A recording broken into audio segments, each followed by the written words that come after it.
ಇನ್ನು ಹಾವೇರಿಯ ಬಹುತೇಕ ಪಿಜಿಗಳಿಗೂ ಗ್ಯಾಸ್ ಟ್ರಬಲ್ ತಟ್ಟಿದೆ. ಕೇವಲ ಅನ್ನ ಸಾಂಬಾರ್ ಊಟವನ್ನು ಮಾತ್ರ ಪಿಜಿಗಳು ಕೊಡ್ತಾ ಇದೆ. ಪರಿಣಾಮ ಸರಿಯಾಗಿ ಊಟ ಮಾಡೋದಕ್ಕೆ ಸಾಧ್ಯ ಆಗ್ತಾ ಇಲ್ಲ ವಿದ್ಯಾರ್ಥಿಗಳು. ತಂಡೂರು ಪಿಜಿಯಲ್ಲಿ ಕಾಲೇಜು ವಿದ್ಯಾರ್ಥಿನಿಯರು ಪಾಪ ಪರದಾಡ್ತಾ ಇದ್ದಾರೆ. ತಿಂಗಳಿಗೆ 20 ರಿಂದ 25 ಸಿಲಿಂಡರ್ ಅನ್ನು ಉಪಯೋಗಿಸ್ತಿದ್ರು ಅಡಿಗೆ ಸಿಬ್ಬಂದಿಗಳು. ಇದೀಗ ಕೇವಲ 1 ಸಿಲಿಂಡರ್ನಲ್ಲಿ ಮಾತ್ರ ಅಡುಗೆಗಳನ್ನು ತಯಾರು ಮಾಡ್ತಾ ಇದ್ದಾರೆ. ಸಿಲಿಂಡರ್ ಪೂರೈಸುವಂತೆ 45 ವಿದ್ಯಾರ್ಥಿನಿಯರು ಮನವಿ ಮಾಡಿಕೊಂಡಿದ್ದಾರೆ. ಸಿಲಿಂಡರ್ ಸಿಗದ ಕಾರಣ ನಮಗೆ ಬಹಳ ಸಮಸ್ಯೆ ಆಗ್ತಾ ಇದೆ. ಸರಿಯಾದ ಸಮಯಕ್ಕೆ ಕಾಲೇಜಿಗೆ ಹೋಗೋಕೆ ಕೂಡ ಆಗ್ತಾ ಇಲ್ಲ. ಸಿಲಿಂಡರ್ ಸಂಗ್ರಹಕ್ಕಾಗಿ ಒದ್ದಾಡ್ತಾ ಇದ್ದಾರೆ ಪಿಜಿಯ ಮಾಲೀಕರು. ನೋಡಿ, ಈಗ ಪಿಜಿಗೆ ಬಂದಂಥ ಸಂದರ್ಭದಲ್ಲಿ ಈ ಊಟ ಕೂಡ ಇನ್ಕ್ಲೂಡ್ ಆಗಿರುತ್ತೆ. ಇನ್ನು ಇದೇ ವಿಚಾರಕ್ಕೆ ಸಂಬಂಧಪಟ್ಟಂತೆ ನಮ್ಮ ಪ್ರತಿನಿಧಿ ರಮೇಶ್ ಪ್ರತ್ಯಕ್ಷ ವರದಿ ಕೊಟ್ಟಿದ್ದಾರೆ. ಬನ್ನಿ ನೋಡ್ಕೊಂಬರೋಣ. ಮಧ್ಯಪ್ರಾಚ್ಯದಲ್ಲಿ ಏನು ಯುದ್ಧ ಆರಂಭವಾಗಿ ಈಗ ತಿಂಗಳು ಕಳೆದಿರುವಂಥದ್ದು, ಆದರೂ ಕೂಡ ಏನು ಅಂತಂದರೆ ಸಮಸ್ಯೆಗಳು ನಿಂತಿಲ್ಲ.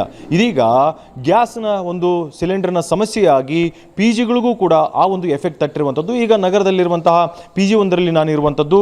ಈ ಒಂದು ಪಿ ಜಿಯಲ್ಲಿ ಏನು ಅಂತಂದರೆ ಪ್ರತಿನಿತ್ಯವೂ ಕೂಡ ಅನೇಕ ರೀತಿಯಾಗಿರ್ತಕ್ಕಂಥ ಐಟಮ್ಸ್ಗಳನ್ನು ಅಂದರೆ ಅಡುಗೆಗಳನ್ನು ತಯಾರು ಮಾಡ್ತಾಯಿದ್ರು. ಆದರೆ ಈಗ ಕೇವಲ ಅನ್ನ ಸಾಂಬಾರಿಗೆ ಮಾತ್ರ ಸೀಮಿತ ಆಗಿರುವಂಥದ್ದು. ಪ್ರತಿ ತಿಂಗಳಿಗೂ ಕೂಡ 20 ರಿಂದ 25 ಸಿಲಿಂಡರ್ಗಳು ಇಲ್ಲಿಗೆ ಬೇಕಾಗ್ತಾ ಇತ್ತು. ಆದರೆ ಇದು ಮಹಿಳಾ ಪಿ ಜಿ ಆಗಿರುವ ಹಿನ್ನೆಲೆಯಲ್ಲಿ ಹೀಗಾಗಿ ಇಲ್ಲಿ ಇಂಜಿನಿಯರಿಂಗ್ ಸ್ಟೂಡೆಂಟ್ಸ್ಗಳು ಇರ್ತಾರೆ, ಬೇರೆ ಬೇರೆ ರೀತಿಯಾಗಿರ್ತಕ್ಕಂಥ ಬಿ ಎ ಆಗಿರ್ಬೋದು, ಬಿ ಎಡ್ ಆಗಿರ್ಬೋದು, ಈ ರೀತಿಯಾಗಿರ್ತಕ್ಕಂಥ ಒಂದು ಆಮೇಲೆ ಮೆಡಿಕಲ್ ಸ್ಟೂಡೆಂಟ್ಸ್ಗಳು ಕೂಡ ಇರುವಂಥದ್ದು. ಸೊ ಹೀಗಾಗಿ ಅವರಿಗೆ ಸಮಸ್ಯೆಯೂ ಕೂಡ ಆಗ್ತಾ ಇರುವಂಥದ್ದು ಅಂದರೆ ಬೇರೆ ಬೇರೆ ರೀತಿಯಾಗಿರ್ತಕ್ಕಂಥ ಆಹಾರ ಪದಾರ್ಥಗಳನ್ನು ಪ್ರತಿನಿತ್ಯವೂ ಕೂಡ ಅಂತಂದರೆ ಸೇವನೆ ಮಾಡಬೇಕಾಗಿರುತ್ತೆ. ಆದರೆ ಕೇವಲ ಅನ್ನ ಸಾಂಬಾರನ್ನ ತಿಂದು ಹೋಗುವಂಥ ಪರಿಸ್ಥಿತಿ ಎದುರಾಗಿರೋ ಹಿನ್ನೆಲೆಯಲ್ಲಿ ಒಂದು ಸ್ಟೂಡೆಂಟ್ಸ್ಗಳು ಕೂಡ ಪರದಾಡ್ತಾ ಇದ್ದಾರೆ. ನಾನು ಕೇಳುವಂತಹ ಪ್ರಯತ್ನ ಮಾಡ್ತೀನಿ. ಮೇಡಮ್, ಇವಾಗ ಸಿಲಿಂಡರ್ ಸಮಸ್ಯೆ ಆಗಿರುವಂಥದ್ದು, ಸೊ ಇದ್ರ ಬಗ್ಗೆ ಏನು ಸರ್ಕಾರಕ್ಕೆ ಮನವಿ ಮಾಡ್ಕೊತೀರಿ, ಏನು ರಿಕ್ವೆಸ್ಟ್ ಮಾಡ್ಕೊತೀರಿ ಅಂತ? ಅದೇ ಸಿಲಿಂಡರ್ ಕೊಡಬೇಕು ಅಂತ ಮನವಿ ಮಾಡ್ಕೊತೀವಿ ಸರ್. ಓಕೆ, ಇವಾಗ ಯಾವ್ಯಾವ ಐಟಮ್ಸ್ ಕೊಡ್ತಾ ಇದ್ರು, ಇವಾಗ ಏನು ಮಾಡ್ತಾ ಇದ್ದಾರೆ ಅಡಿಗೆ?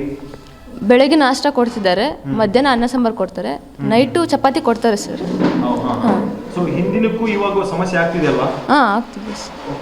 ಏನು ಹೇಳ್ತಾ ಇದ್ದಾರೆ ಅಡಿಗೆ ಮಾಡೋರು ಅಥವಾ ಈ ಪಿ ಜಿಯವರು? ಇಲ್ಲಮ್ಮ, ಈ ರೀತಿ ಸಮಸ್ಯೆ ಆಗ್ತಿದೆ, ಏನೋ ನಿಮ್ಮ ಹತ್ರ ಹೇಳ್ತಿದ್ದಾರಾ? ಸಮಸ್ಯೆ ಆಗ್ತಿದೆ ಅಂತ ಹೇಳ್ತಾರೆ, ಬಟ್ ಆದಷ್ಟು ಪ್ರಯತ್ನ ಮಾಡ್ತಿದ್ದಾರೆ ಸರ್. ಅವರು ಪ್ರಯತ್ನ ಮಾಡ್ತಿದ್ದಾರೆ. ಅದು ನಿಮ್ಮ ಉಪವಾಸ ಅಂತ ಕೆಡವಿಲ್ಲ? ಇಲ್ಲ ಸರ್. ಓಕೆ ಅಮ್ಮ, ನಿಮಗೇನು ಅನಿಸ್ತಿದೆ ಅಮ್ಮ ಇವಾಗ ಇಷ್ಟೆಲ್ಲ ಸಮಸ್ಯೆ ಆಗ್ತಿದೆ? ಏನು ರಿಕ್ವೆಸ್ಟ್ ಮಾಡ್ಕೊತೀರಿ? ಇಲ್ಲ ಸರ್, ಗ್ಯಾಸ್ ಕೊಡಬೇಕು ಅಂತ. ಇವಾಗ ಮನೆಗೂ ಕೂಡ ಊಟ ಮಾಡೋಕ್ಕೂ ತೊಂದರೆ ಆಗ್ತದೆ, ಎಲ್ಲ ಸೌದೆ ಒಲೆ ಈ ರೀತಿ ಎಲ್ಲ ಬಳಸ್ತಾ ಇದ್ದಾರೆ. ಸೊ ಏನು ಹೇಳ್ತೀರಿ ಇದಕ್ಕೆ? ಆದಷ್ಟು ಬೇಗ ಕೊಟ್ಟರೆ ನಮಗೂ ಇನ್ನೂ ಚೆನ್ನಾಗಿ ಯೂಸ್ ಆಗುತ್ತೆ ಅಂತ ಸರ್. ಇದರಿಂದ ನಿಜಕ್ಕೂ ಸಮಸ್ಯೆ ಆಗ್ತಿರೋದು ಸತ್ಯ ಅಲ್ವಮ್ಮ? ಸಿಲಿಂಡರ್ ಗ್ಯಾಸ್ ಇಲ್ದಿರೋದ್ರಿಂದ ಪಿ ಜಿಗಳಿಗೆ, ಸ್ಟೂಡೆಂಟ್ಸ್ಗಳಿಗೆ, ಆಮೇಲೆ ದೊಡ್ಡ ದೊಡ್ಡ ಹೋಟೆಲ್ಗಳಿಗೆ ಸಮಸ್ಯೆ ಆಗ್ತಿರೋದು ನಿಜಾನಾ? ಸರ್, ನೀವೆಲ್ಲ ನೋಡಿದ್ದೀರಾ? ಸಮಸ್ಯೆ ಆಗೋದು ನೋಡಿದ್ದೀರಾ? ಹೋಟೆಲ್ಗಳಲ್ಲಿ ಹೋದಾಗ ನೋಡಿದ್ದೀರಲ್ಲ? ಹೌದು ಸರ್, ನೋಡಿದ್ದೀವಿ ಸರ್. ಓಕೆ ಮಾ, ಥ್ಯಾಂಕ್ ಯು. ಹಾಗೆ ಇಲ್ಲಿ ಅಡುಗೆ ಮಾಡುವಂತಹ ಸಿಬ್ಬಂದಿಯೂ ಕೂಡ ಇರುವಂಥದ್ದು. ನಾನು ಅವ್ರನ್ನ ಕೇಳ್ತಾ ಹೋಗ್ತೀನಿ, ಮಾತಾಡಿಸ್ತಾ ಹೋಗ್ತೀನಿ. ಅಮ್ಮ, ಇವಾಗ ಸಿಲಿಂಡರ್ ನಿಮಗೆ ಪ್ರತಿನಿತ್ಯ ಎಷ್ಟು ಬೇಕಾಗ್ತಾ ಇತ್ತು ಅಥವಾ ತಿಂಗಳಿಗೆ ಎಷ್ಟು ಬೇಕಾಗ್ತಾ ಇತ್ತು? ಇವಾಗ ಸಿಲಿಂಡರ್ ಸರಿಯಾಗಿ ಸಿಗ್ತಾ ಇದೆಯಾ ನಿಮಗೆ?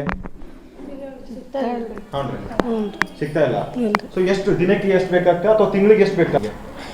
ನಮಗೆ ತಿಂಗಳಿಗೆ ಅಂದ್ರೆ ಗೊತ್ತಾಗಲ್ಲ, 5-6 ಬೇಕು ರೀ.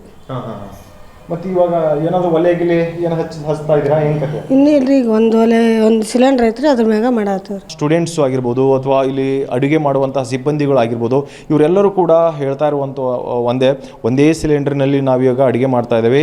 ನಮಗೆ ಸಿಲಿಂಡರ್ ಸಮಸ್ಯೆ ಇರುವಂಥದ್ದು. ಜೊತೆಗೆ ಏನಂತಂದರೆ ಈ ಒಂದು ಪಿ ಜಿ ಮಾಲಕರು 2 ಪಿ ಜಿಗಳನ್ನು ನಡೆಸ್ತಾ ಇದ್ದಾರೆ, ಒಂದು ಆಯುರ್ವೇದ ಕಾಲೇಜ್ನಲ್ಲಿ ಇರ್ತಕ್ಕಂಥದ್ದು. ಹೀಗಾಗಿ ಅವರಿಗೆ ತಿಂಗಳಲ್ಲಿ 20 ರಿಂದ 25 ಸಿಲಿಂಡರ್ಗಳ ಅವಶ್ಯಕತೆ ಇದೆ. ಹೀಗಾಗಿ ಸಿಲಿಂಡರ್ ಇಲ್ಲದೆ ಈಗಾಗಲೇ ಒಲೆ ಮತ್ತು ಸೌದೆ ಮೂಲಕ ಈಗ ಅವರು ಅಡುಗೆಯನ್ನು ಮಾಡ್ತಾ ಇದ್ದಾರೆ. ಹಾವೇರಿಯಿಂದ ರಮೇಶ್ ಬಸಪ್ಪ, ಹುಣಸಿಮರದ ಗ್ಯಾರಂಟಿ ನ್ಯೂಸ್.